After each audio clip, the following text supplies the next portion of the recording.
Patients with gout often come to me, exhausted from suffering through attacks of this unbearable pain. They've already tried all the advice they could find online and, as a rule, only made things worse.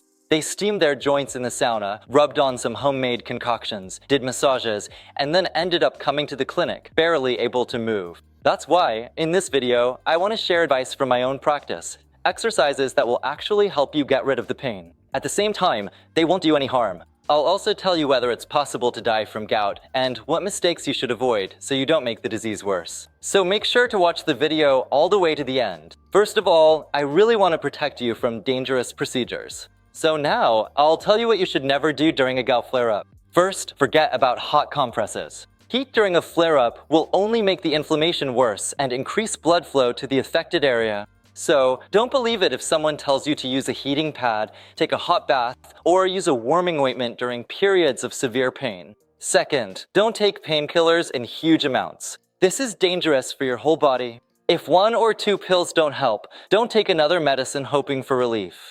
Your liver will simply fail this way. So, if painkillers don't help, just keep watching this video. I'll tell you what to do during a flare-up. Third, don't massage the sore spot during a pain attack. Uric acid crystals literally scratch the joint from the inside. Massage can increase mechanical irritation of the tissues, make the inflammation worse, and cause new microtraumas, which will only increase the pain. And here's another misconception, thinking that if you drink a lot of diuretic herbs, the disease will go away. Believe me, uncontrolled fluid excretion can only make your kidney function worse, especially if you have hyperuricemia. Plus, some diuretics actually increase uric acid levels, so it's best not to use this method.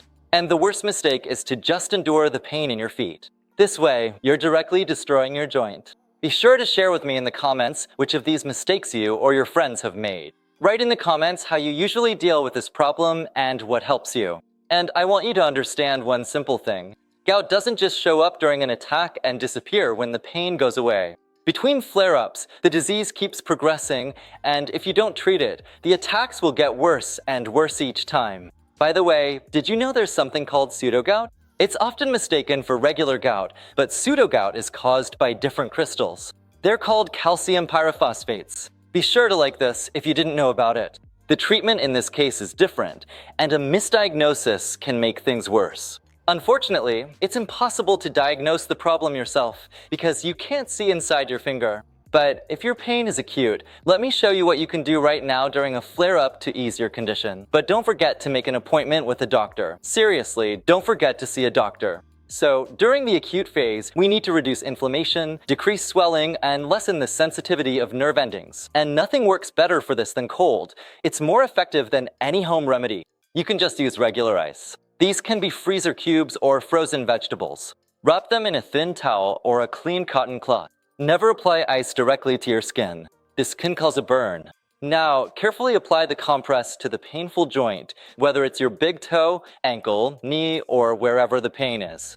Keep it on for no more than 10 minutes. Then take it off and let your skin rest. You can repeat this 3 to 4 times a day with at least an hour break between sessions. And it's very important to make sure that during this process, the cold feels comfortable so you don't get that deep, aching pain, like when you freeze your arm or leg. In other words, you control how cold it gets. This cold will help reduce inflammation and swelling during the acute phase. It's one of the best solutions. Here's another very important point. During this time, you shouldn't walk or put any weight on the joint you're cooling. After you've made it through the acute phase and the joint doesn't hurt as much, which is called the subacute or chronic stage, I recommend doing a preventive exercise. It's called the pendulum. You lie on your back and with the leg that hurts, you start making a pendulum motion up and down. Keep your foot relaxed and do this 15 to 20 times. Then with the other leg, the healthy one, we need to do both legs because they're reflexively connected to each other. Do it 15 to 20 times and repeat. Finish again with the leg that hurts. Also 15 to 20 times. This exercise stimulates blood flow. It improves blood flow from the inflamed area and helps reduce inflammation. And another really good preventive option is to use tape. You can do this at home. Now I'll show you how. Take the tape and fold it. If, for example, you have a very large wound, say, the bone near your big toe hurts, which is where gout usually starts, then you only need a very small strip because the joint is small. If your knee or any other joint hurts, make the strip bigger to cover slightly above and below the joint. I'll demonstrate on the big toe. Cut it so the edges are rounded. This way, the tape will stick to your skin better. Then cut this tape into 4 strips. 1, 2, 3, 4. Before applying the tape, make sure to clean the skin with chlorhexidine. This will remove excess sweat, oil, and dirt, which can otherwise cause the tape to peel off quickly. And we take the tape and stick it to the area of the thumb. This is how I tore off one end and stuck it on. At the same time, we do this so that the tape is not applied under tension. It is very important not to stretch the tape. So, here is one edge, then the second, the third strip, and the fourth strip.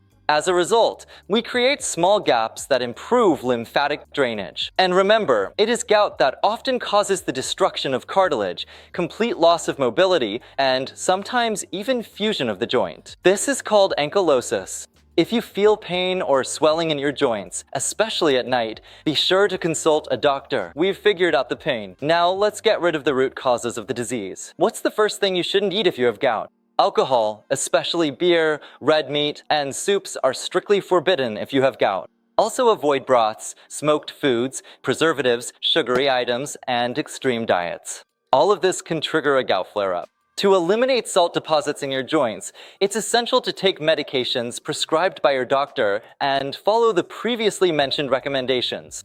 A lot of people wonder, is it possible to die from gout? No, this is very unlikely. But if you just let things run their course, you can lose mobility, your joints can deteriorate, and a person can end up disabled. I've even seen strong, active people who, after 5 or 7 years, can't go downstairs normally and can't walk without crutches. And all because they didn't pay attention to this disease. So make sure to share this video with anyone who suffers from gout. Let them start treatment as soon as possible. This was Dr. Glynn. Until next time, and stay healthy.